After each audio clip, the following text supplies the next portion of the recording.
Want tips to improve your KDR or kill death ratio in Modern Warfare? You want to die less? Well, stick around in this video and I will go over the settings I use to get matches where my kill death ratio is more than 6 in Modern Warfare Beta. Cue the intro. Easy go.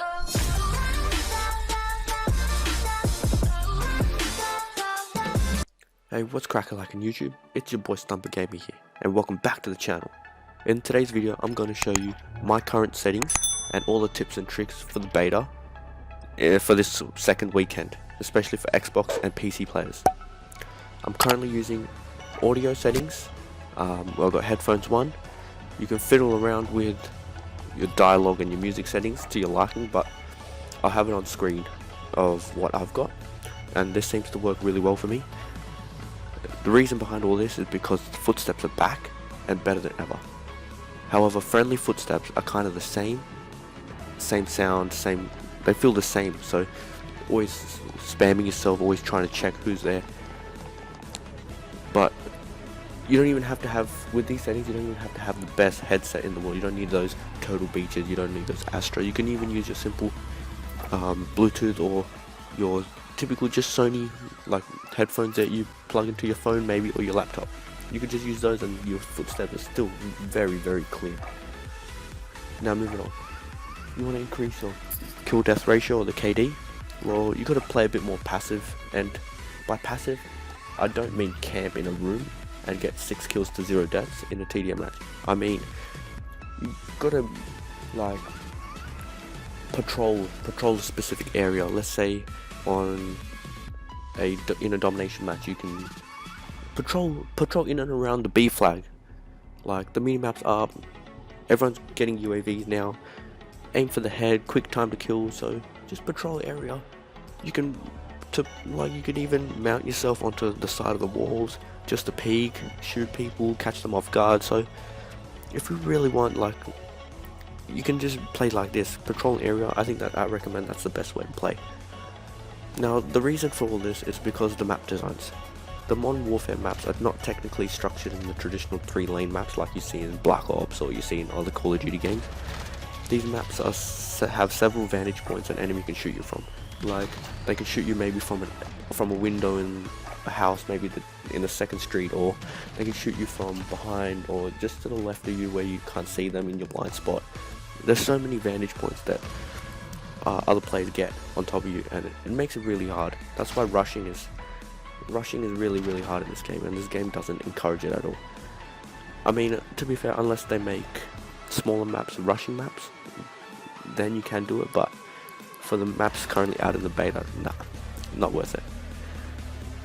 For creator class, make multiple classes. You get 5 classes, so you don't want to make just one class and then change it into the class slot 1. Make 5 different classes. You can have one AR class, SMG class, sniper class, LMG class, like all these different classes. If you want to, that's 4 I named off the top of my head. If you want to make adjustments to your favorite class, you can put that in the 5th. Try all the things out, make it work. For gun editing, if you want to try anything on your gun in a specific match, like you want to put a suppressor, you want to put a different scope, you can do that in game. Just press options, choose loadout, and then over, let's say, class at option 1, 2, 3 or 5, just click on go to left or the right, click edit, and boom, let's go. You also need to be extremely accurate. So by what I mean, if you get more headshots or more bullets to the opposition head, the quicker you'll kill them. Whereas if you aim at the chest and they shoot you in the head, you can just die really quick, or you trade kills. So try and really shoot first, or shoot to the chest, or as you're shooting to the chest, try and get your aim going up towards the head. Drop shotting is back in this game, so the beta holds square on PlayStation or X on Xbox, etc. You can prone as you're shooting and you'll remain in ADS, which is really, really good. Also, reloading can be done in ADS as well, so if you're stuck, you can move in ADS and reload, sorry. In terms of gun, the M4A1, the FFAS, the MP7, M13 and AUG are the best guns in the game, in the beta so far. And in the gunsmith, the attachments have pros and cons. but the cons are not necessarily affecting the overall gameplay. For example, let's say you put on the reflex sight slows down your aim down sight speed by a frame, but it's really not that noticeable in game. So if you want, use the sight. Don't just go on because it says, oh, it's reducing the ADS speed. So don't stress too much. If you don't, moving on to kill streaks.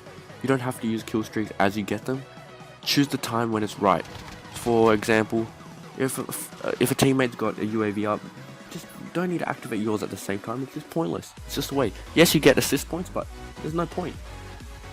This game is really tactical, so once the friendly UAV goes down, then put yours up. You get assist points, your team pretty much gets infinite UAV because 2 people have put it on, so it's like almost 2 minutes full UAV time. It's amazing, like, it's just not that hard. And let's say you got all 3 streaks. You got your UAV, you got your cruise missile, you got your chopper gunner. You can hold down right on the D-pad or whatever activates a streak on your console. Just hold on it, then you choose which one you want with the right stick or whatever. Just choose, and then you can activate that. So if you've got the chopper gunner, cruise missile, UAV from the example, and you got a friendly UAV, you wanna activate your chopper gunner. Hold there, activate the chopper gunner. Boom, you still got your UAV, and you can still use the cruise missile at another time. Pretty simple, but people don't do this, and it's annoying. The movement speed or the movement mechanic has changed. There is normal speed and tactical sprint. So the tactical sprint is when you pretty much just run a crazy speed, but for a short duration, and you have to double press the sprint analog stick, so the L stick. Further, players can open doors via holding square on PlayStation or X on Xbox or F on PC. Doors can be also opened by sprinting into it. That's going to create a louder sound, sorry. And also they can open with explosives. So yeah, I mean, pretty simple. That's all the tips I've got for you today. If you enjoyed the video, leave a like and make sure you click on that subscribe button, or maybe don't click the link in the description below, your choice, but I highly advise you to if you want to see more content like this. But this has been your boy StumperGamer. Wow, can't even say my own name. StumperGamer signing off.